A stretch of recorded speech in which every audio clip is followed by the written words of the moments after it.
Shamaa akkam nagaa jirtu ani Yoobsan Babeetii. Yoobsan arguu YouTube channel like, share, subscribe gochuudhaan haga xumuraatti na waliin tura.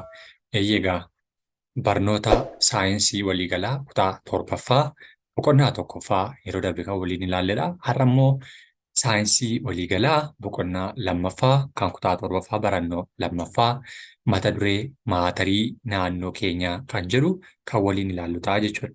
Eegaa maatarii jechuun maal jechuu akka ta'ee fi hiikasaa fi akkasuma qabiyyeewwan maatarii naannoo keenya keessa jiranii kan waliin ilaallu ta'a jechuudha. Yoo isinitti tole Yoobsan arguu YouTube channel like, share, subscribe gochuu hin dagatinaa. Akkasumallee hiriyoota keessaniin qooduu hin dagatinaan isinii jechuu barbaada. Sababni isaa immoo barnoonni bu'uura waa hundumaati waan ta'eef namoonni baratanii namoonni hin barannes akka carraa yoo itti fayyadamuu barbaadan hiriyoota keessaniin qoodaan isinii jechuu barbaada. Kana malees kan barnoonni gadaa kutaa tokkoffaa kaasee haga kutaa 8ffaatti illee hojjetamee ni jira. Akkasuma qubeewwan adda addaa ni jiru waan ta'eef hundasaa waliif qoodaati ilaalaan isiniin jechuu jaalladha.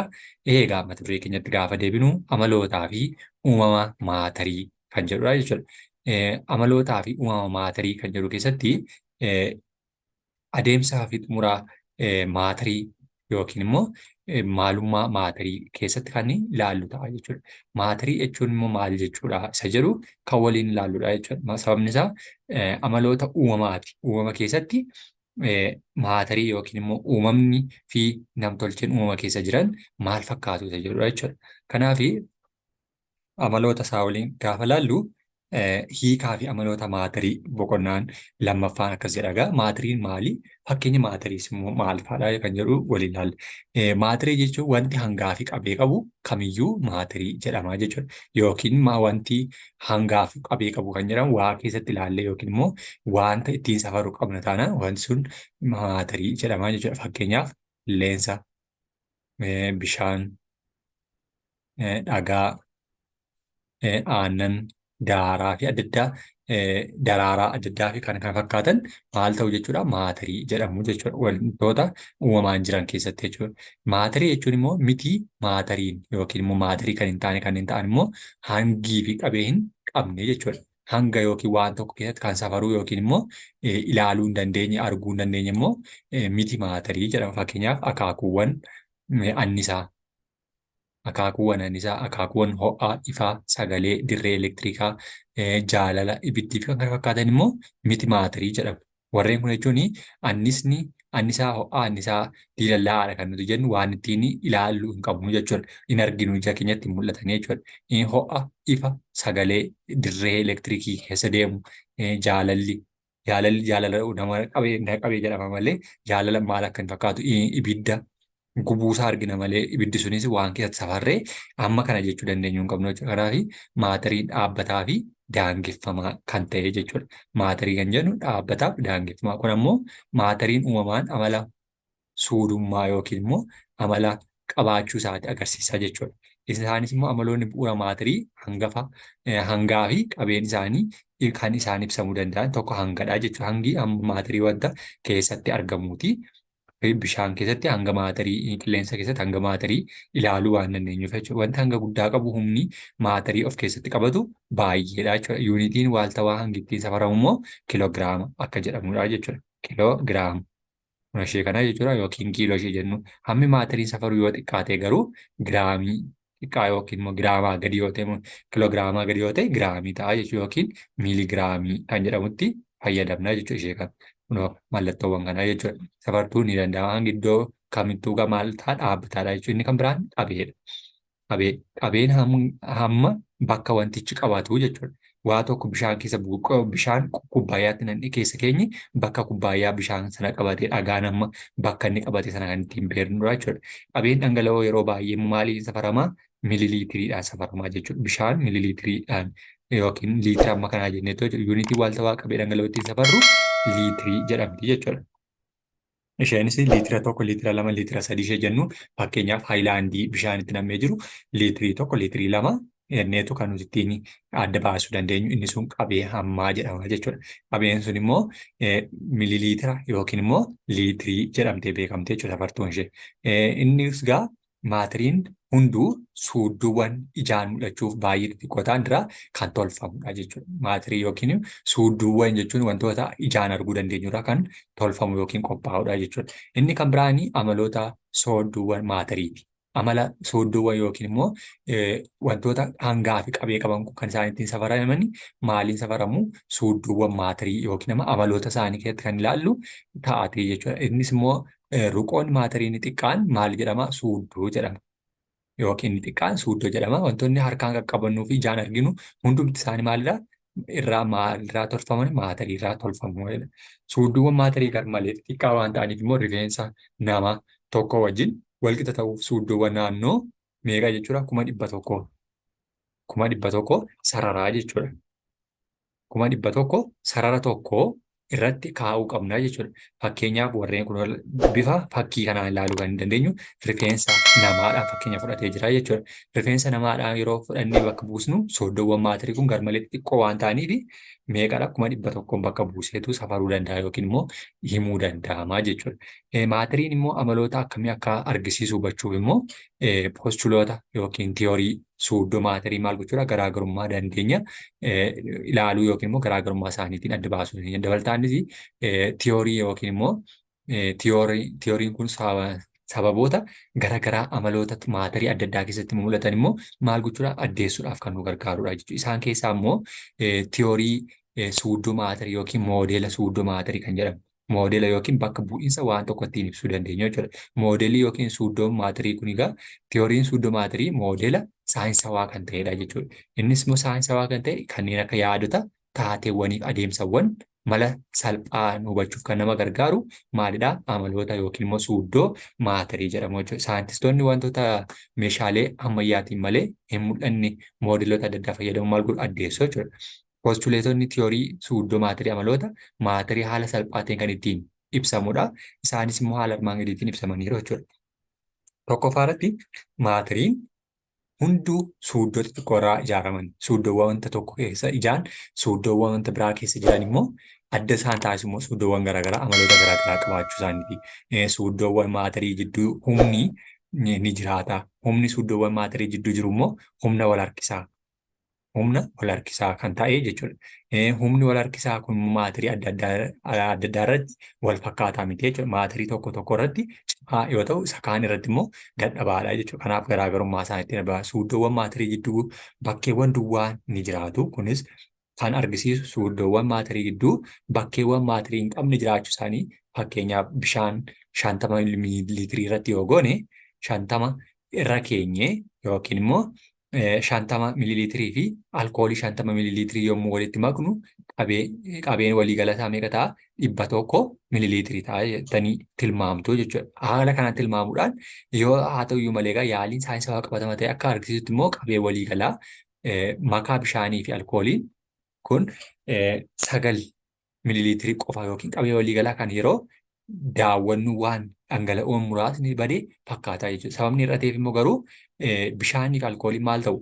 Walitti makamuun suuddoowwan alkoolii muraasni iddoo duwwaa suuddoowwan bishaanii jidduu jiru waan qabataniifidha jechuudha. Kan isaan wal dhowwinsa wal makinsa sanarraa kan kaase bishaanii fi alkooliin gaafa isaan walitti dhugan bakka duwwaa sana cufuu jechuudha. Kanaan kan isaan bakka sana cufanii argaman jechuudha. Suuddoowwan maatirii walitti fufiinsaa yookiin haala walirraa hin cinneen sochii irratti argamu. Sochiin isaanis immoo teempireechara waliin hariiroo kallattii qabaata jechuudha. Teempireecharri yeroo dabalu sochiin suuddoowwanii ni dabala jechuudha. Hariiroo kanaan ho'insa jechuudha. Teempireecharri ho'insi isaanii yeroo dabalaa deemu suuddoowwanis ni dabalu jechuudha. Warreen kun suuta socho'anii fi ariitiin warra socho'an ta'anii kun warri suuta socho'an kallattii isaanii warri ariitii socho'an garuu wal darrabaa jiru jechuudha. Wal keessa makamaa jiru yookiin immoo walitti makinsi uumamaa jira jechuudha gidduu isaaniitti. Kanaan suuddoowwanii ariitii fi suuddoowwan suutaa kan isaan wal makaa deemanii fi bakka duwwaa yeroo qabachaa deeman jechuudha.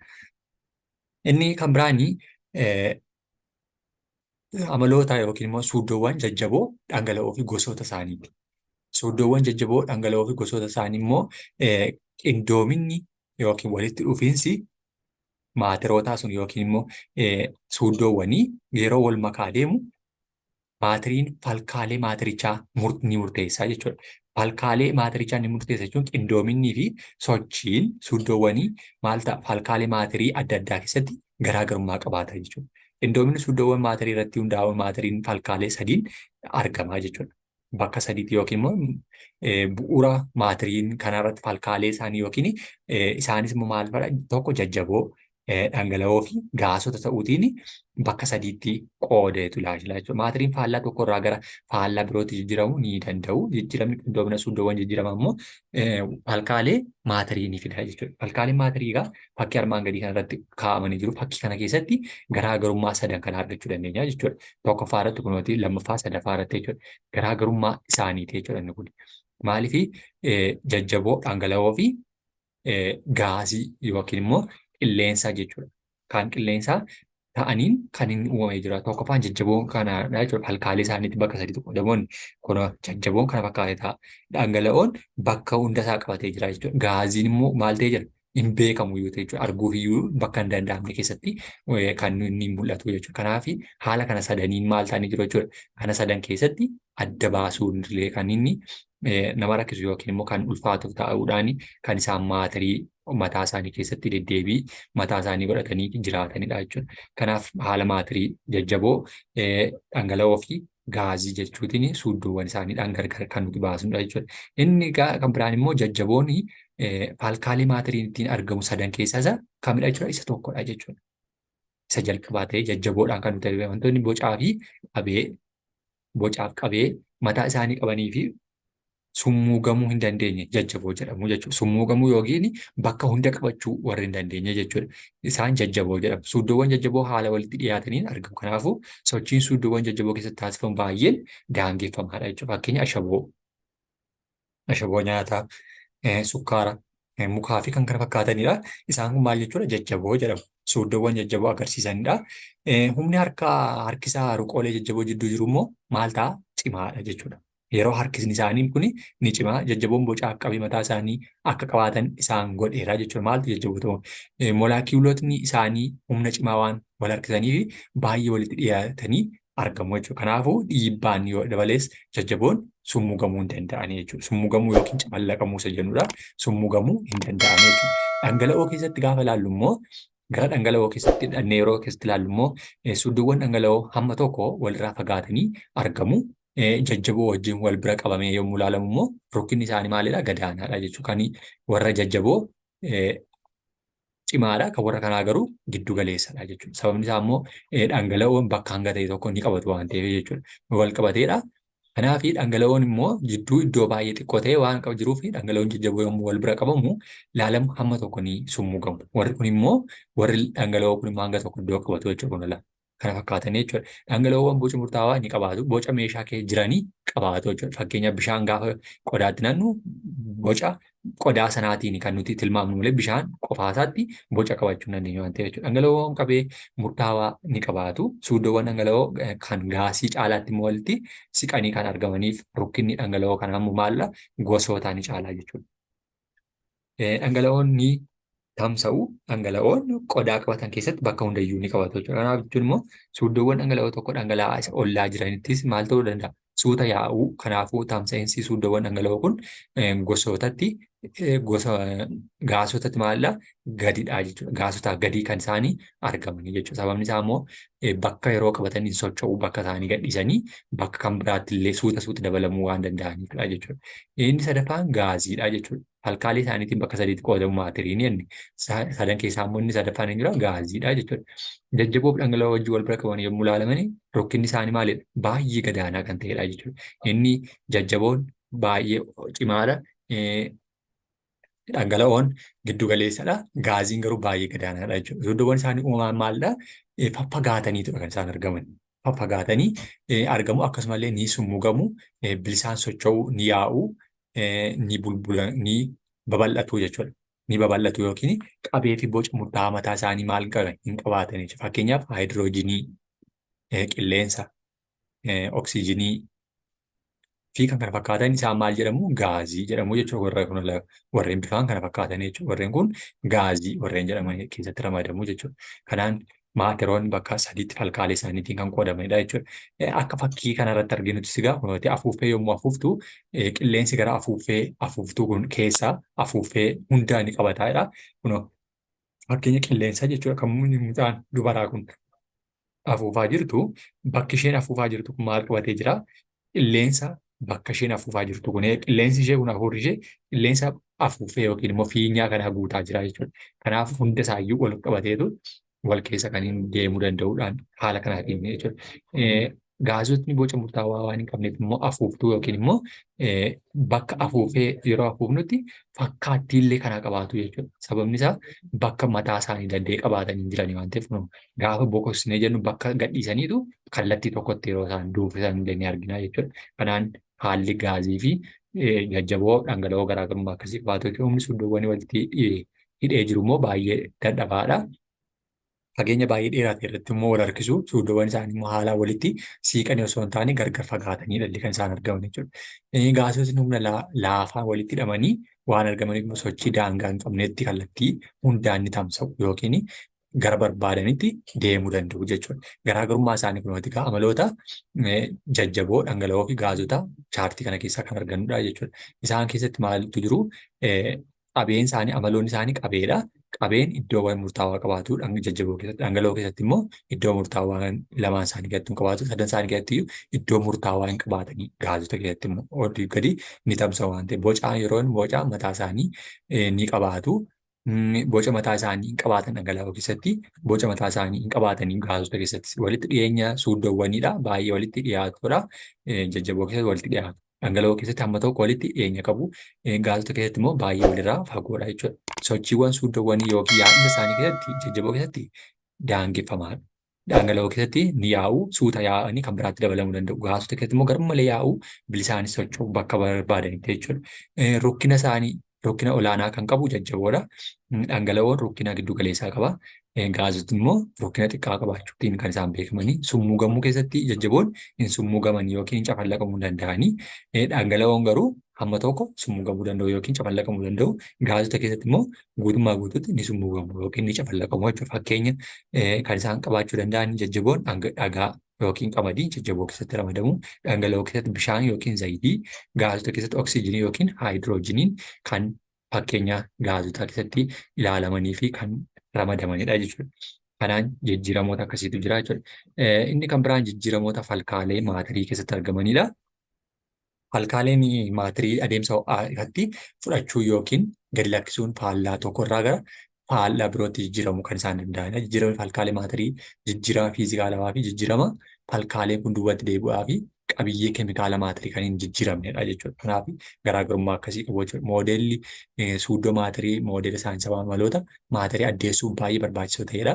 Sababni isaas immoo amaloota maatirii falkaalee hundaa keessatti gaafa ilaallu tokko tokko isaaniitti jechuudha. Falkaalee yookiin immoo birootti jijjiiramu yookiin jijjiiramoota suuddoowwan taasisuun hubachuuf waan gargaarudha. Jijjiiramoonni falkaalee immoo bakka ta'an yookiin baquu yookiin qorruu, hurkuu, qabbanaa'uu, diippoozitaa'uu fi sablimaa'uu fa'aa kan isaan of keessatti qabatanidha jechuudha. Sablimaa'uu yookiin gara sibiilalaatti jijjiiramuuf yaalii isaan taasisanii keessatti jechuudha. Fakkeenyaaf warreen kun jajjaboo keessatti herreegan baquu danda'u akkasuma qorruu danda'u jechuudha. Dhangala'oo keessatti immoo ni hurku. Hurkaa yookiin qillee hafuura baafachuu danda'u akkasuma qabbanaa'uu danda'u jechuudha. Qorruu wajjin garaagarummaa baay'een qabaatanii jechuudha. Gaazii keessatti immoo kunoo kana kan fakkaatan walirraa fagaatanii waan argamanii isaanis jijjiirama addaa argisiisuu hin qabaatanii jechuudha. Kanaaf jijjiiramoota falkaalee isaanii keessatti garaagarummaa akkasii qabu jechuudha. Inni kan biraan jijjiiramoota falkaa jajjaboo fi dhangala'oo keessatti jiraniiti. Jijjiiramni wantoota falkaa jajjaboottiin argaman gargaarsa ho'aatiin gara dhangala'ootti taasifamu baquu jedhama. Jijjiiramoota yookiin immoo falkaalee isaaniitiin kan isaan maal ta'anii baquu jedhama. Gara biraatiin immoo wantoonni falkaa dhangala'ootiin argaman annisa ho'aa isaanii hir'isuutiin gara maaliidha? Falkaa jajjabootti kan isaan qorruu danda'anidha. Isaanis immoo kunoo jajjaboo irra baquu irra qorruu yeroo ta'u kan isaan nuuf laatan maala? Dhangala'oo nuuf laatu jechuudha. Kanaaf garaagarummaa akkasii qabu. Jijjiiramoota falkaa dhangala'oo gaazotaa keessatti immoo as keessatti immoo maalidhaa wal fakkaatonni isaanii gargaarsa ho'aatiin maal ta'u? Gara falkaa gaaziitti jijjiiramu. Yookiin immoo jijjiiramni isaanii kun immoo hurkuu jedhama. Gara biraatiin wantoota falkaaleen gaaziitiin argaman annisa ho'aa isaanii hir'isuun gara maalidha? Falkaa dhangala'oottidha kan isaanii qabbanaa'uu danda'an jechuudha. Isaan immoo kunuuti dhangala'oo irra walqixa ta'a, hurkuu irra qabbanaa'u walqixa maal nu laatu? Gaazii nu laatu jechuudha. Garaagarummaan isaanii achitti jajjabooni baquurraa ka'e warri kun immoo hurkuurraa jalqabaniitu jijjiiramoota alkaalii jajjaboof gaazotaa keessatti immoo deebi'ee maal ta'a? Gaaziin jijjiiramuudhaan sablimeeshinii yookiin gara sibiilaatti yookiin immoo sibiila alaatti yeroo isaan jijjiiramuuf yaalii godhanii taasisan garaagarummaan isaanii as keessatti sablimeeshinii kan jedhamu laatu jechuudha. Gara gaaziitti yeroo jijjiiramanidha. Hariiroo wantoota alkaalii gaaziitiin uumaman immoo kallattiinaan gara maalitti jijjiiramu? Jajjaboo diipooziishinii jedhamutti jijjiiramu jechuudha. Isaanis kunuuti jajjaboo walqixa ta'a sablimeeshinii irra diipooziishinii nuuf maal nuuf kenna? Gaazii nuuf kenna jechuudha. Gubbaatti hurkuu fi qabbanaa'uu, baquu fi diilallaa'uu kan jiru irrattidha. Asitti garuu faallaa isaaniitiin kan inni jijjiirama laatu jechuudha. Jajjaboo fi gaazota keessatti immoo. Kanaan jijjiiramoonni sadan isaaniillee jijjiirama akkasiitiin deemaa jiru jechuudha. Inni kan biraatiin amaloota fiizikaalaa fi keemikaalaa maatariiti. Amaloota jijjiirama keemikaalaa fi fiizikaalaa keessattis amaloonni fiizikaalaa fi keemikaalaa kanneen jedhamanii maatarii faayidaan isaanii guddaan maatarii addaan baasuu fi addeessuudha jechuudha. Addaan baasuu garaagarummaa isaa addaan baasuu fi addeessuu yookiin ibsuudha jechuudha. Kanaaf garaagarummaa fiizikaalawaa fi keemikaalawaa isaanii kan nuti ittiin maatarii addaan baasnu kan amaloota murtaa'ee qabaatu jechuudha. Qabiyyeen maatarii tokko of keessaa qabu irratti hundaa'uudhaan amaloonni wantoota iddatoo yookiin maatarii tokko kan biroorraa adda baasuu ittiin fayyadamnu wantoonni amaloota mataa isaanii immoo irratti ba'uuti maal ta'a jechuudha. Saayintistoonni wantoota addaan baasuuf amaloota bakka meeqatti qoodu? Bakka lamatti qoodu jechuudha. Isaanis amaloota keemikaalawaa fi amaloota fiizikaalawaa jedhamaniitu bakka lamatti qoodanii addaan baasanii ibsuu jechuudha. Kanaan bakka lamatti baasuutiin kan isaan ibsamanii garaagarummaa akkasii qabaatu jechuudha. Amaloota fiizikaalawaa gaafa jennu amaloonni fiizikaalawaa maatirii maalummaa fi qabiyyee maatirichaa osoo hin jijjiiriin daawwatamuu yookiin safaramuu kan danda'an jechuudha. Fiizikaalawaa jedhamu isaan. Fakkeenyaaf halluu, foolii, rukkina, qabxii baqinsaa fi danfinsa jajjaboowwan kan ta'anii amaloota fiizikaalawaa jedhamu. Kanneen kana keessaa gara rukkinsa, baqinsaa fi qabxii danfisaa hamma tokko wantoota irratti hin hundoofne jechuudha. Irratti kan hin hundoofne amaloota maaliiti? Amaloota fiizikaalawaa kanneen hangafaa fi qabeenya hamma wantoota irratti kan hundaa'anidha. Kan inni garaagarummaa uumuudha jechuudha. Kanaaf amaloota fiizikaalawaa fi amaloota keemikaalawaa warreen jedhaman haala kanaatiin addaan baasuun danda'ama yookiin immoo ibsuun danda'ama jechuudha.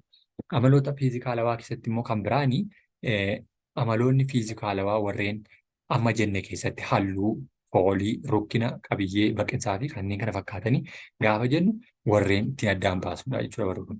Inni kan biraa amaloota fiizikaalawaa kanneen ittiin nuti ilaallu dandeenyu keessaa qaama miiraa addaan bahan fiizikaalawaa wantoota jedhaman keessaa muraasni isaanii warreen kamidha?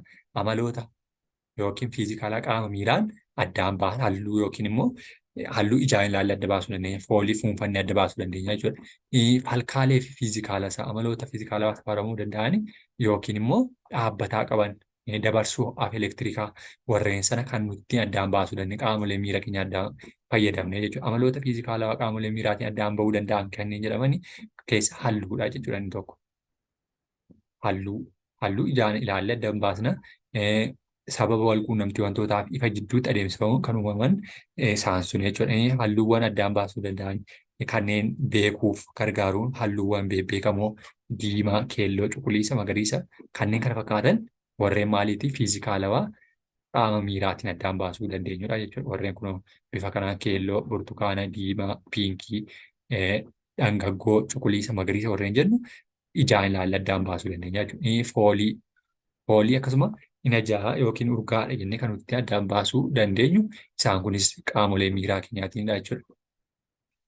Kanaaf of eeggannoo wantoota summaawaa fi balaa fiduu danda'aniin fuunfachuun kan dhorkaa ta'an keessatti fakkeenyaaf dhandhama. Dhandhamni amaloota fiizikaalaa wantoota adda baasuu gargaaran keessaas tokko yoo ta'u, dhandhamni jechoota akka inni mi'aawaa, dhangaggaa'aa, hadhaawaa, kuraawaa fi kan kana fakkaatan ibsamuu danda'a jechuudha.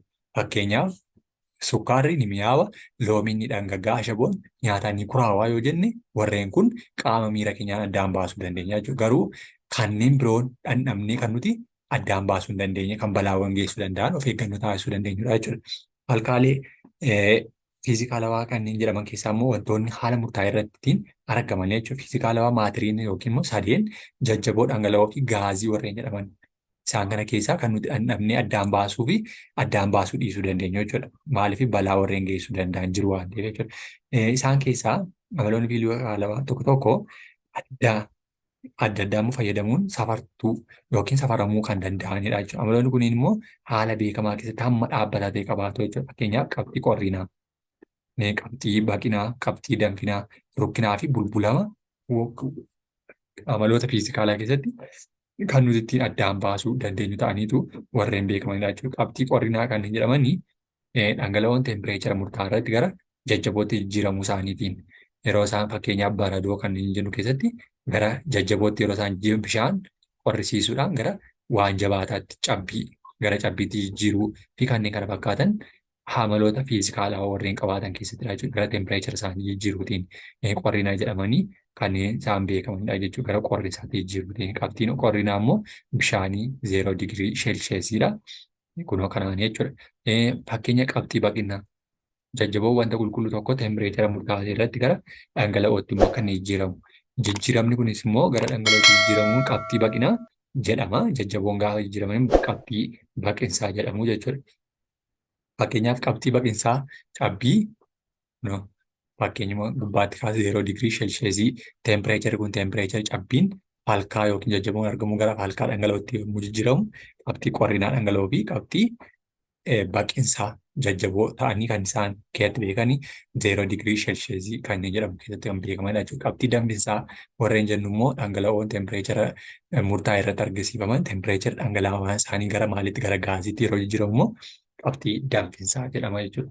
Warreen kaan gara baqinsaa fi kanneen kana fakkaatanitti yeroo jijjiiramu kan danfisaa immoo gara gaaziittidha jechuudha. Gara gaaziitti yeroo inni jijjiiramu inni kunis qabxii gara gaaziitti jijjiiramu jedhameetu beekama jechuudha. Innis immoo sirrii diriira galaanaa teempireecharaatiin meeqadha?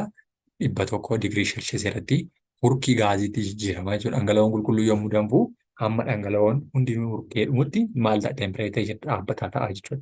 Yeroo danfee dhumu yookiin hurkee dhumu garuu dhaabbataadha jechuudha. Hurkinni isaa yookiin immoo danfinni isaa. Kanaaf karaa kanaatiin ilaaluu dandeenya jechuudha. Garaagarummaa maatiriiwwaniiti jechuudha.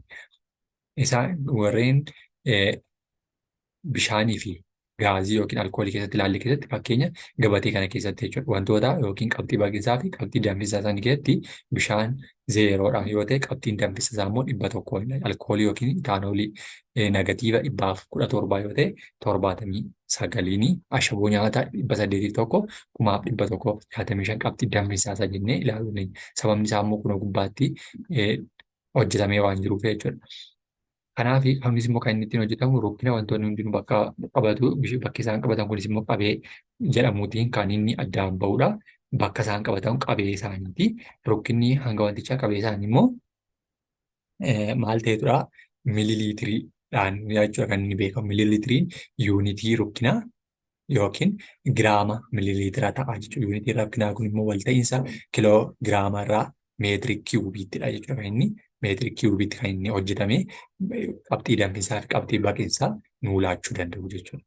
Kanaaf rukkina walqixa ta'a hanga wantichaa irra qabee wantichaa yookiin bakka wanti sun qabatee jiruun kan nuti hirruufidha jechuudha. Rukkina walqixa ta'a hanga wantichaa irra qabee wantichaadhaaf hirreetu kan nuti hanga rukkinaa fi hanga baqinsaa sana danfisaa argachuu dandeenya jechuudha. Innis immoo kun fakkeenya gararraatti ilaalle keessatti fakkeenya sibiilli koopparii hanga 89.5 giraamii yoo qabaatee fi qabeen isaa 10 seentimeetira kiiwubii yoo ta'e rukkinni sibiilichaa meeqa ta'a isa jedhuuf rukkina walqixa ta'a hanga sibiilichaa irra qabee sibiilichaa jechuudha. Walqixa hangi sibiilichaa 89.5 giraamii keenya irra 10 seentimeetira kiiwubii keenyadha jechuudha. Isa booddee yeroo hirruu fi 8.95 giraama irra seentimeetira kiiwubii keenya nu laata jechuudha. Kanaaf rukkinaa fi baqinsa isaa haala kanaan addaan baasnee beekuu dandeenya jechuudha. Naatiif tokko tokkoon isaanii kunoo giddu galeessaan kan inni taa'ee jiru jechuudha. Rukkinni zayita bishaaniitti gadi yommuu zayitiin bishaanitti dabalamu immoo bishaan jala ooluudhaan zayitni keenya irra keessa ooluu gubbaatti hafa. Sababni isaa bishaan rukkina guddaa qabu baqqaana gara jalaatti yoo galu zayitiin immoo rukkina xiqqaa qabaachuu isaa irraa gara gubbaa irra keessatti hafuu isaatiin illee garaagarummaa haala kanaa beekuu dandeenya jechuudha. Yookiin immoo chaartiiwwan jiran kana keessatti ilaaluun kan irra keessatti hafee jiru kun zayitaa, kan jala jiru kun bishaan jalatti hafuutiin jechuudha. Rukkinaa fi baqqinsa wanta tokko addaan baasuudhaaf kan nu gargaaru jechuudha. Inni kan sadaffaan bulbulaamummaadha. Bulbulaamummaa amala fiizikaalaa ta'ee wantoota adda baasnee beekuuf fayyadaa jechuudha. Bulbulamuuf bulbulamuu dhiisuusaa kan nuti addaan baasnudha jechuudha. Bulbulamummaa isaa egaa fiizikaaladha, garuu bulbulameera moo bulbulamne kan jedhu tempireechar murtaa'e irratti hamma bulbulaan bulbuluu danda'uuti jechuudha. Kan bulbulee sun aga inni ittiin bulbuluu danda'uutiin kan nuti adda baasne. Bishaan keessatti ashaboon maal ta'a? Yommuu bulbulamu warqiin garuu hin bulbulamuu jechuudha. Kanaaf garaagarummaa fiizikaala hawaasaa kanaan adda baasuu dandeenya jechuudha tokko. Inni kan biraan dabarsuu elektirikaa ho'aati. Dabarsuu elektiriika ho'aa amala fiizikaalawaa keessatti kan ramadamu yeroo ta'u, innis amalli kun dandeettii dabarsuu elektiriika ho'aa wantootaatiin kan madaalamudha jechuudha. Dandeettiin akkasii kunis immoo amala fiizikaalawaa sibiilotaa kanneen akka koopperii, alumineemii, ayiranii fi silvarii yookiin zinkii kan jedhan of keessatti kan qabatu maalidha? Kunis kan amaloota fiizikaalawaa dabarsoo elektirikaa keessatti kan nuti fudhannudha jechuudha. Amaloota fiizikaalaa isaanii irratti hundaa'uudhaan immoo kan nuti addaan adda baasnudha jechuudha. Isaan immoo amalli isaanii immoo tokko biroorraa addaan baasuudhaaf kan nu fayyadudha jechuudha. Wantoonni garaagaraa lama amaloota fiizikaalaa wal fakkaataa qabaachuun ni danda'u, garuu amala fiizikaalaa isaanii hundi immoo wal fakkaatoo ta'uu hin danda'an jechuudha. Garaagarummaa isaaniitiin koopperii fi alumineemiin tokko ta'uu hin danda'a. Alumineemii fi ayiraniin, silvarii fi zinkiinis garaagarummaa isaanii addaan baasnee fiizikaala yoo ta'an iyyuu kan itti addaan baasnu mataa isaanii danda'an ni qabaatu jechuudha. Kanaatiin adda addummaa isaanii baruu dandeenya jechuudha. Akkaataa yaalii gubbaatti yookiin immoo ittiin ilaalaa turre keessattis kallattiiwwan garaagarummaa isaanii ittiin ilaaluu dandeenyullee ni qabaatu jechuudha. Hubannoo fi xiinxala yookiin immoo waa'ee fiizikaalawaa fi amaloota isaanii ittiin adda baasuu dandeenyu immoo muraasa isaanii keessattis argachuu dandeenya jechuudha. Inni kan biraanii mata dureen jiru amaloota keemikaalaati jechuudha. Amaloota keemikaalaa keenya keessatti keemikaalli immoo fiizikaalarraa kan ittiin adda taasisudha jechuudha. Keemikaaladha yookiin immoo amaloota keemikaalaa kan nuti jennu jijjiirama qabiyyee yookiin maalummaa isaanii irratti mul'atanidha jechuudha. Keemikaala jedhamu isaanii amaloonni suni keemikaala. Amaloonni keemikaalaa maatirii saba qabiyyee isaaniitiin yookiin dandeettii jijjiirama keemikaalaatiin yookiin wal nyaatiinsa keemikaala isaan gaggeeffamuutiin jechuudha. Fakkeenyaaf waliigalatti sibiilotni maal amala keemikaala asiidii waliin wal nyaachuu qabaatu jechuudha. Amaloota asiidii wajjin wal nyaachuu qabaatu. Amaloota kana beekuudhaaf saayinsii keessatti amaloota maalidha? Keemikaalota iddatoo kanneen jedhaman. Wanta tokko beekuun barbaachisa. Odeeffannoo amaloota keemikaala irraa argamu immoo wantoota ramaduu, iddatoo hin beekamne adda baasuu, qulqulleessuu, wantoota biroorraa gara baasuu amalootaa fi faayidaalee isaanii yeroo addaan baasne kan nuti ittiin amala keemikaalaadha. Amalli keemikaalaa kun immoo amala akkamiiti jennee kan nuti ittiin adda baasnu jechuudha. Isaan keessaa immoo wantoota bakka isaaniitti maal gochuudha? Ramaduudha jechuudha. Wantoota bakka isaaniitti ramaduutiin kan nuti addaan baasuu dandeenyu yookiin immoo amala keemikaalaadha. Amalli keemikaalaa kun iddatoo isaanii fi qulqullummaa isaaniidhaan kan nuti ittiin adda baasnu jechuudha. Inni egaa wantoota qulqulluu fi makoota isaanii keessatti gaafa keemikaala kan addaan baasnee ilaallu inni tokkoffaaf inni guddaan maalidha? Akaakuu maatirii ta'e kan haala murtaa'aa tokko keessatti amala fiizikaalawaa dhaabbataa qabu fi amala jijjiiramaa qabaatudha jechuudha. Amala fiizikaalawaa dhaabbataa ta'ee qabaatu amala jijjiiramaa kan keessatti immoo maal ta'a? Bakka inni itti ramadamu yookiin bakka lamatti ramaduu hin dandeenya jechuudha. Isaanis immoo wantoota qulqulluu makoo fi wantoota qulqulluu ruqoo wal fakkaataa qofa kan of keessa qabaatan jechuudha. Wanti tokko ruqoolee lamaa fi isaa ol yookiin reeshoo adda addaatiin walitti makaman kan of keessaa qabu amala makoo kanneen jedhaman waan qabaniif jechuudha. Kanaaf keemikaalli makaa sana keessatti addaan baasuudhaaf kan nu gargaaru yookiin immoo nu tajaajiludha jechuudha. Kanaaf amaloota isaanii wantoota itti baafnu keessaa tokko qulqulluu moo makoodha jenneetudha. Inni kan biraan qulqullummaa isaa kan nuti adda baafnu jechuudha. Jechi nuti qulqulluu jedhamu hiikni isaa saayinsii qabuu fi hiikaan hawaasaa keessatti barame garaagarummaa qabaata. Inni tokkoffaan fakkeenya wantoonni hawaasni qulqulluudha jedhuun kan akka cuunfaa burtukaanaa, bishaan ujummoo, dhugaatii lallaafaa fi kanneen kana fakkaatan yaardimee keemikaalaatiin maal ta'e qulqulluu osoo hin taane keemikaalaatiin qulqulluu osoo hin taane makoo wantoota adda addaa of keessatti kan qabaatanidha. Wantoonni qulqulluun kun immoo amaloota dhaabbataa fi qabanii fi qabiyyee wal fakkaataa irratti kan uumamanidha jechuudha. Fakkeenyaaf oksijinii bishaan, warqii, ashaboo nyaataa, salfarii fi kanneen kana fakkaatan warreen wal makoo ta'anidha jechuudha. Wantoonni qulqulluun bakka meeqatti qoodamu deebi'anii immoo bakka lamatti qoodamu jechuudha. Isaanis elementootaa fi koompaawundoota jedhamaniitu bakka lamatti qoodnee ilaaluu dandeenya jechuudha. Sababni isaa immoo haala hawaasni ittiin ilaaluu fi saayintistii saayinsiin ittiin adda baasnee beekuudhaaf jechuudha. Elementoota kan nuti jennu warreen kun elementoota kan nuti jennu wantoota qulqulluu ta'an adeemsa jijjiirama keemikaalaa wanta xixiqqaa yookiin biroo diigamuu hin dandeenye elementoota jedhamu. Wantoota xixiqqoo yookiin ruqoota xixiqqoodhaan diigamuu kan hin dandeenye maal ta'u elementoota jennaani. Elementoota yeroo jennu elementoonni immoo atoomii gosa tokkoo qofa kan qabaatudha jechuudha.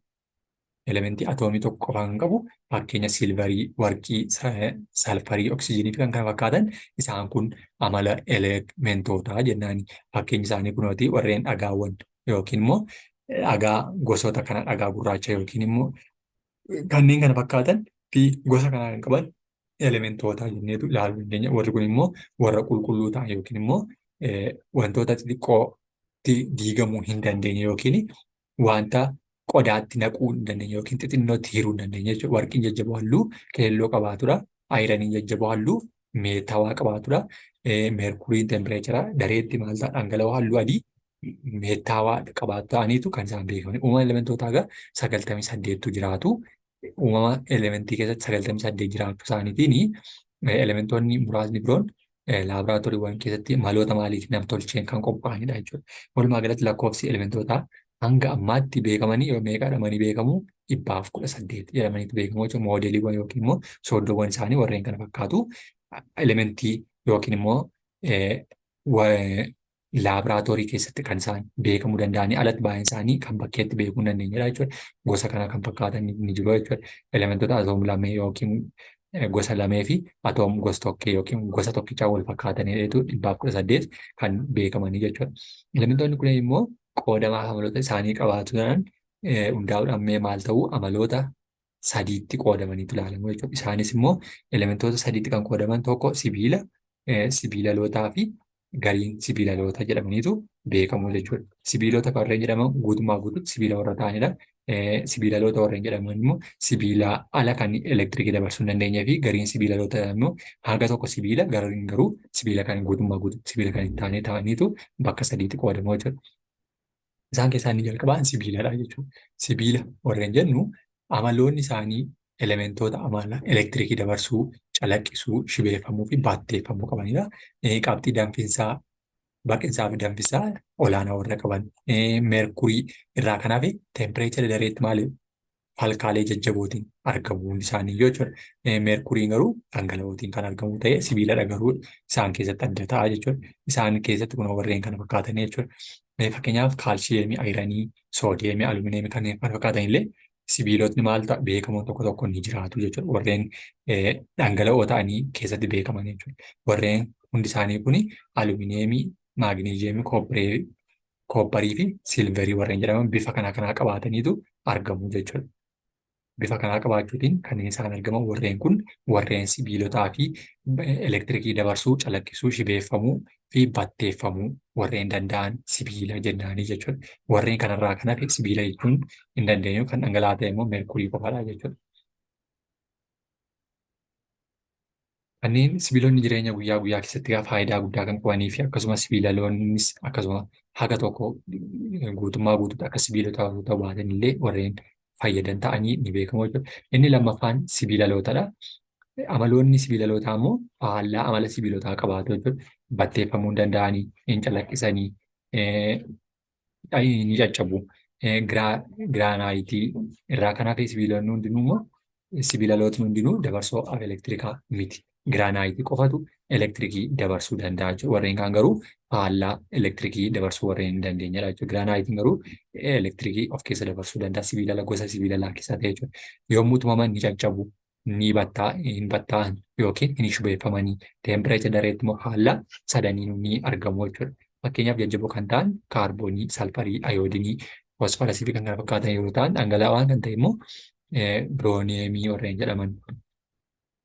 Birooneemii yommuu ta'u gaazii kan ta'an immoo haayidiroojinii, oksijiinii, kiloorinii, naayitiroojinii fi kan kana fakkaatan immoo warreen maalidha? Warreen dhangala'oo yookiin immoo jajjaboo keessatti warreen irra madamni ta'aniitu kan isaan dhangala'oo ta'anii warreen beekamoo warreen kanaa jechuudha. Kanaaf gosa kana keessatti ilaaluu dandeenya jechuudha. Inni sadaffaanii gariin sibiilotaadha. Gariin sibiilotaa warreen jennu immoo gariin isaanii sibiila, gariin isaanii immoo sibiila alaa warreen ta'anii jechuudha. Isaan kun immoo faallaa warreen sanaa jechuudha. Gariin sibiila warreen ta'anii warreen kanaa jechuudha. Amaloota sibiilaa fi sibiila alaa qabanidha jechuudha. Amala sibiilaa qabu, amala sibiila alootaas qabu jechuudha. Elementoonni kun gariin dabarsoo fi elektirikaati. Waan ta'aniif meeshaalee elektirooniksii keessatti faayidaa olaanaa kan qaban fakkeenyaaf siilikoonii, jarmaniyeemii fi arseenikii warreen jedhamanii jechuudha. Warreen kun warreen kana sadan warreen kun immoo gariin sibiila, gariin immoo sibiila ala warreen ta'anidha jechuudha. Isaan amala sibiilaa qabu, amala sibiila alaas kan qabanidha jechuudha. Kanaaf gosa sadiitti isaan ilaalla jechuudha. Inni xumuraa koompaawundootadha. Koompaawundiin wanta qulqulluu ta'e wantoota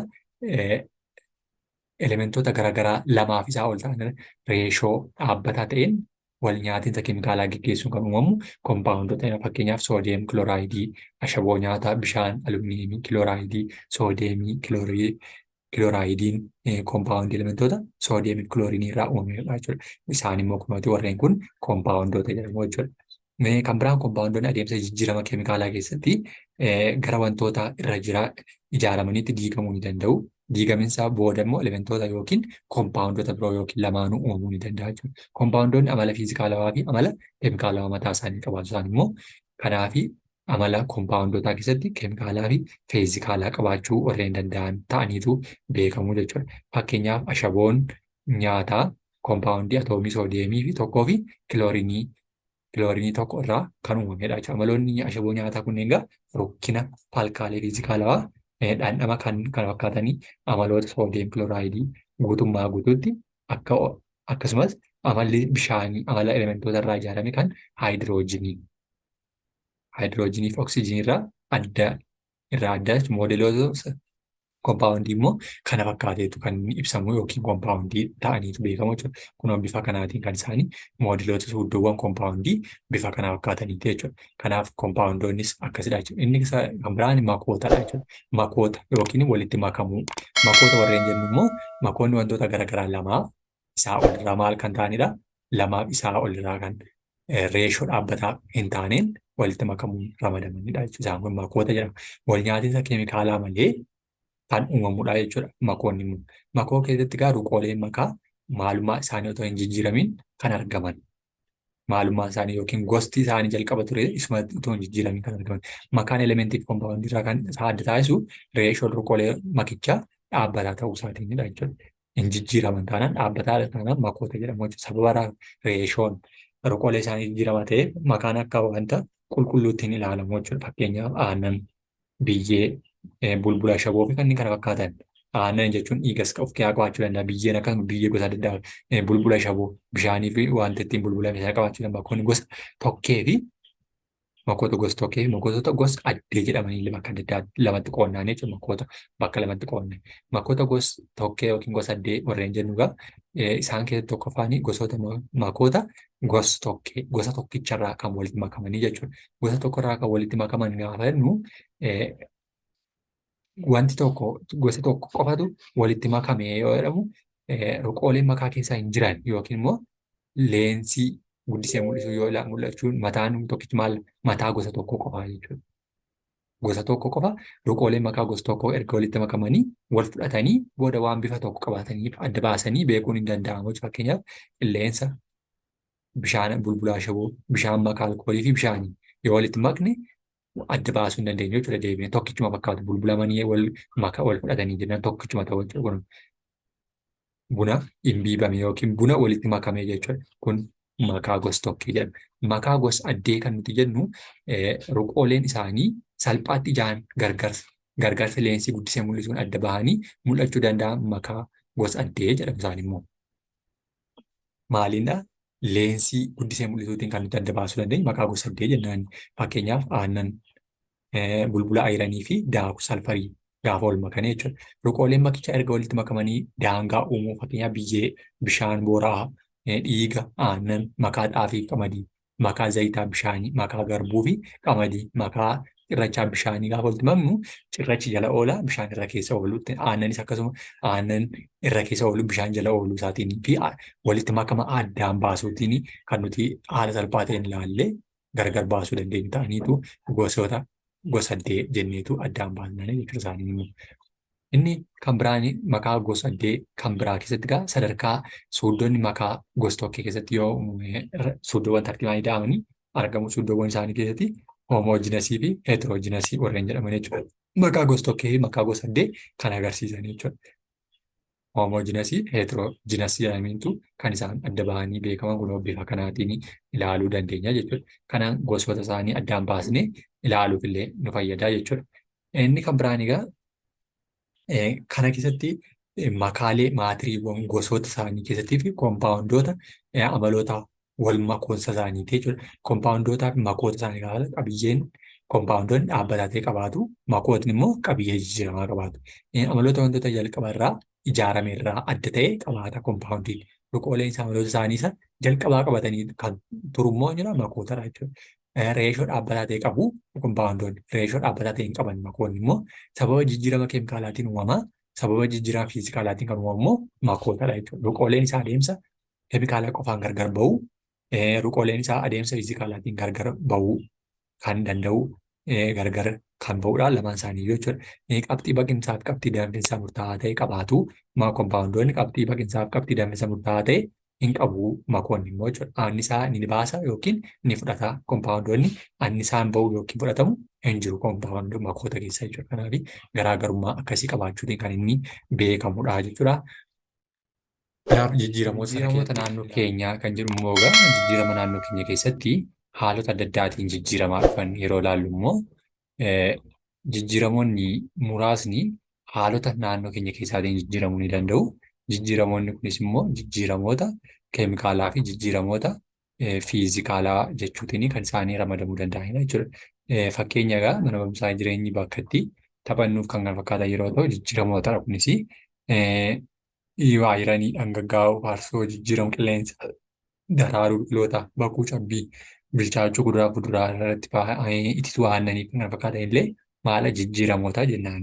Isaan kun egaa jijjiiramoonni kun immoo deebi'anii bakka meeqatti qoodamu bakka lamatti qooduu ni dandeenyaani. Isaanis immoo tokko jijjiirama fiizikaalaa fi jijjiirama keemikaalaatti kan isaan jedhamanii. Jijjiiramoota kana egaa tokko tokkoon gaafa ilaallu jijjiiramoota fiizikaalaa warreen jedhamanii jijjiirama fiizikaalaa maatirii jijjiiramoota qabiyyee fi maalummaa wantootaa hin jijjiiriin argamanii jechuudha. Fiizikaala kan jennu maatiriin isaanii maal ta'an qabiyyeen isaanii maalummaa wantoota osoo hin jijjiiriin argaman fakkeenya waraqaa kukkutuun hin ciccirame malee hin jijjiiramne salfarii daakuu hin daakame malee hin jijjiiramne bishaan keessatti bulbulamuu ashaboo dhandhamni ashaboo sanaa hin jijjiiramu baquu cabbii bishaanitti jijjiiramu iyyuu haalli isaan jijjiiramu daakuu bishaanii bishaanuma sana arginaa jechuudha. Jijjiiramoon akkana kukkutuu baqsuu daakuu leessuu kan kana fakkaatan jijjiiramoota makaanikaalaa jedhamu. Warreen kun jijjiirama makaanikaalaa jedhamu. Jijjiiramoonni kun immoo jijjiiramoota fiizikaalaati jechuudha. Warreen kaan immoo jijjiiramoonni falkaalee jijjiiramoota fiizikaalaatti fakkeenya jijjiirama fiizikaalaa kan fakkaatan kun baquu cabbii. Baquu cabbii keessatti baquun cabbii deebi'ee maal ta'a adiima isaatti deebi'a jechuudha. Haalli isaa yookiin immoo qabiyyeen cabbii sanaan jijjiiramu jechuudha. Warreen kun warra fiizikaalawaa yookiin makaanikaalaa jennaani. Jijjiirama keemikaalawaa warreen jedhaman immoo gubachuu waraqaa. Fakkeenyaaf gubachuu waraqaa keessatti jijjiiramoonni keemikaalaa jijjiiramoota maalummaa fi qabiyyee wantootaa jijjiiranidha. Qabiyyeef haala wanta sanaa bakka isaadhaa kan balleessu jechuudha. Gubachuu wantootaa wal nyaatinsa asiidii beezii wal nyaatinsa sibiilaa fi magaaniziyeemii oksijiinii danda'uu sibiilaa jiranii fi kan kana fakkaatan warreen kun immoo jijjiirama maal jedhamu? Jijjiirama keemikaalaa jedhamu jechuudha. Jijjiirama keemikaalaa gubachuu waraqaa. Waraqaan erga gubatee booddee biyyeensaa fi maalummaan waraqaa sanaa battala jijjiiramaa jechuudha. Kun jijjiirama keemikaalaa jedhama. Kanaaf jijjiiramoota keemikaalaa fi jijjiiramoota fiizikaalaa jennee bakka lamatti qoodne ilaalle jechuudha. Jijjiiramoonni fiizikaalaa fi jijjiiramoonni keemikaalaa jireenya guyyaa guyyaa keessatti kan faayidaa yookiin bakka hin bu'amne qabaanidha. Faayidaa hedduu qabu jechuudha.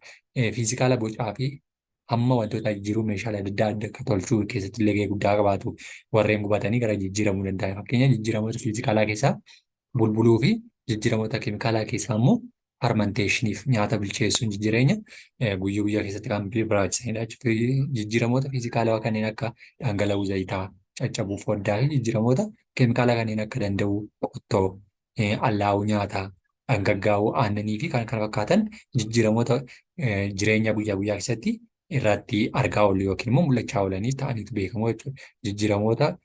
Jijjiiramuu isaaniitiif faayidaa wallaata. Jijjiiramoota fiizikaalaa keessatti fakkeenya garaagarummaa isaanii gaafa ilaallu jijjiirama amaloota fiizikaalaa kanneen akka ho'annaa, hammaa, bocaa fi falkaa argisiisan keemikaalaa keessatti immoo jijjiirama amaloota fiizikaalaa amaloota keemikaalaa argisiisuu danda'a lamaan isaanii jechuudha. Annisa xiqqaadhaan gaggeeffama fiizikaalaa keessatti. Keemikaalaa keessatti immoo annisa guddaa barbaachisa. Wanti haaraan hin uumamu fiizikaalaa keessatti. Wanti haaraan ni uumamaa jechuudha. Keemikaalaa keessatti gubachuu waraqaati. Biraa uumame ciccituun garuu hin uumamu. Salphaatti ho'isuu yookiin qorrisiisuun gara boodaatti deebisuun ni danda'ama. Fiizikaalaa boodatti deebisuu dandeenya. Jijjiirama keemikaalaa keessatti garuu salphaatti gara boodaatti deebisuun hin danda'amu jechuudha. Fakkeenyaaf irratti waraqaa gubate yoo ilaalle waraqaa asitti waraqaa yoo ciccirree ganne bakka isaatti walitti suphuu dandeenya. Yoo asitti garuu yoo gubne bakka isaatti deebi'uu hin danda'u. Gubatee jennaan daaraa ta'e waan ta'eef amala kan biraa laata. Jijjiirama ruqoolee wanticha irratti hin uumamu. Waraqaan jijjiiramuu isaati malee wanti jijjiiru hin jiru ruqooleen. Jijjiiramni ruqoolee wanticha irratti ni uumama. Kun immoo gubateera waan ta'eef badeera jechuudha. Kanaaf garaagarummaa akkasii laachuu danda'u jechuudha.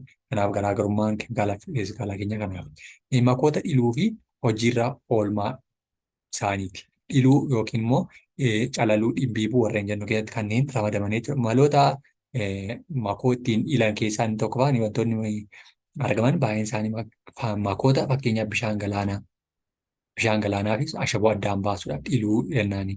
Bishaan galaanaa, qilleensa, biyyee fi kan kana fakkaatan makoota maloota adda addaa fayyadamuun addaan baasuun danda'amanidha. Fakkeenya calaluu, dhimbiibuu, hurkisiisuu, distileeshinii salphaa, maagneettiin gargar dhiluu.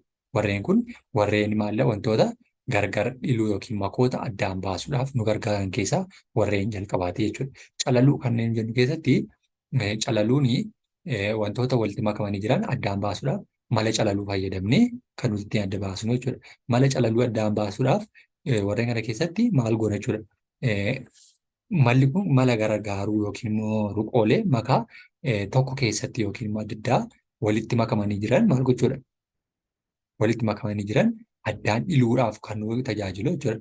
Kan nu tajaajilu yommuu ta'u, dhangala'aa inni biroon immoo jajjaboo dhangala'ichaa rukkinaan caalu yoo ta'edha. Fakkeenyaaf bishaan booruu keessaa wantoota jajjaboo akka ta'an jalatti kuufaman gochuun bishaan taliila argachuu ni danda'ama. Fakkeenyaaf makaan cirrachaa bishaanii yeroo addaan baasnu garaagarummaa nuu laata jechuudha. Kun biikarii bishaan cirracha inni jalatti hafe kun bishaan eessatti hafe kun irra keessaatti biikarii yookiin calaltuu inni cirracha adda hafe bishaan qulqulluu irra keessa baafanne jechuudha jajjaboo.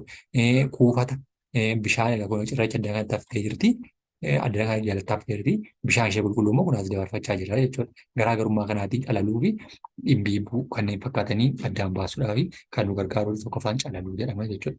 Inni kan biraanii dhullee dhiltuu fayyadamuu. Dhullee dhiltuu fayyadamuu kanneen jennu walitti mala dhangala'oota makanii bulbulamuu hin dandeenyeef rukkina isaaniitti maal gochuudha? Addaan baasuu. Hin dandeenye rukkina garaagaraa qaban lama dhiluuf gargaara. Fakkeenya makaa zayitii bishaanii, beenzinaa fi bishaanii kan kana fakkaatanii addaan baasuuf kunuun.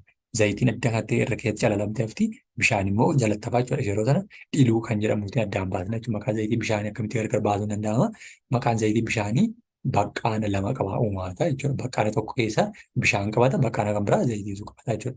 Isa baqqaana zayitaa gubbaarra waan ooluuf suuta maal goona? Irra keessa meeshaa biraatti irraa dhangalaasuun yookiin irraa dabarsuutiin bishaan qulqulluu yookiin bishaan arganna zayitiisa addaan baasuu dandeenya jechuudha. Inni kun dhiluu dhullee dhiltuu fayyadamuu jedhama. Meeshaa kana fayyadamuutiin kan nuti ittiin addaan baasnu dhullee dhiltuu kanneen jedhamuutiin meeshaa ittiin addaan baasuu dandeenya jechuudha. Inni sadaffaan dhimbiibuudha.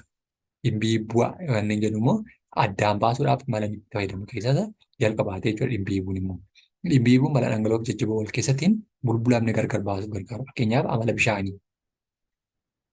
Amala yookiin makaa bishaanii cirrachaa wajjin makaa bishaaniif dhoqqee kana fakkaatan amala dhimbiibuutiin addaan baasnudha jechuudha. Yookiin urgufuutiin gara isa barbaannee irra keessatti akka inni ba'u kan nuuf taasisa jechuudha. Kun adeemsa dhimbiibuuti. Adeemsa dhimbiibuu keessatti egaa wanti jajjaboon waraqaa dhimbiibbaa irratti hafuu kuufata jedhama.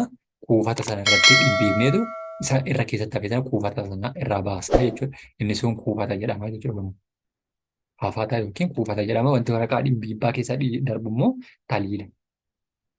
Taliila jedhamee yookiin immoo isarraa dhimbiibnee arganne sana taliila jedhama. Waraqaa dhimbiibbuu fayyadamuudha. Waraqaa dhimbiibbaa sun immoo waraqaa dhimbiibbaa jedhamti yookiin immoo waraqaa ittiin fayyadamni sun waraqaa dhimbiibbaadha jechuudha. Waraqaa dhimbiibbaa irraa ka'u immoo makichi ittiin naqamu dhullee jedhama jechuudha.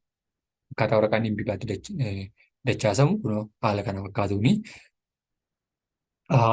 Baa caa jalqaba waraqaa kana fakkaattuudha. Kan nuti qabnu itti aansinee harkaan haala kanaatiin dachaafna. Sadaffaa irratti kunooti. Arfaffaa irratti kunoo shanaffaa irratti kunoo dhimbiibbuu keenyaaf mala ittiin qopheeffannu taateetti jechuudha. Kanaatiin garaagarummaa dhimbiibni ittiin adda baasuu argannaa jechuudha. Mala dhimbiibbuutiin gama kanneen akka bishaanii, biyyee, cirrachaa, washaboo, boronqii fi bishaanii iluuf nu gargaaran kunoo bifa kanaatiin addaan baasuudhaaf kan inni nu tajaajiludha jechuudha. Dhimbiibbaa keessatti kunoo bifa kana qabdi jechuudha. Harka keenyaan kunoo biikarii fayyadamnee jira. Calaltuu keenya waraqaa dhimbiibbaa jala gashanneera. Dhullee gadiitti keenyarra pilaastikii elementaariin itti dhimbiibamu keessa nuu galee jira jechuudha. Haala kanaatiin dhimbiibbaawwan kana baafna jechuudha. Kaayyoo yaalichaa yookiin immoo makaa cirrachaa bishaanii dhimbiibuu meeshaalee keenya wantoota yaalii keenyatti nu fayyadan haala kanaatiin nu barbaachisa. Inni arfaffaan hurkisiisuudha.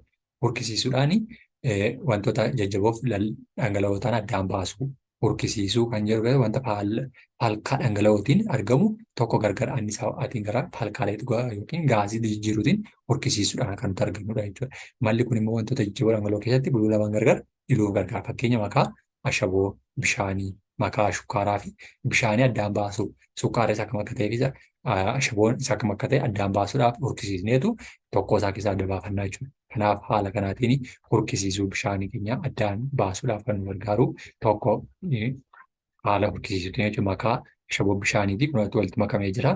Isa booddee erga waadduu yookiin baansanii kan jettu yookiin ibiddatti bobeessinee jira. Saayinii yookiin hurkisiistuutti naqne isa booddee hurka bishaanii sana adda baafannaa jechuudha. Isa booddee ashaboo keenyaa fi bishaan keenya addaan baasna jechuudha. Inni shanaffaan distileeshinii salphaadha. Distileeshinii salphaa keessatti immoo malli dhangala'oo sun hurkatti jijjiiruuf hurkicha immoo qabbaneessuun gara dhangala'ootti jijjiiruuf jechuudha. Inni kun hurkisiisuutiin yookiin immoo mala distileeshin jedhamuutiin addaan baasna jechuudha. Inni kun immoo ruqooleen isaatii gargar ittiin distileeshinii salphaa jedhama.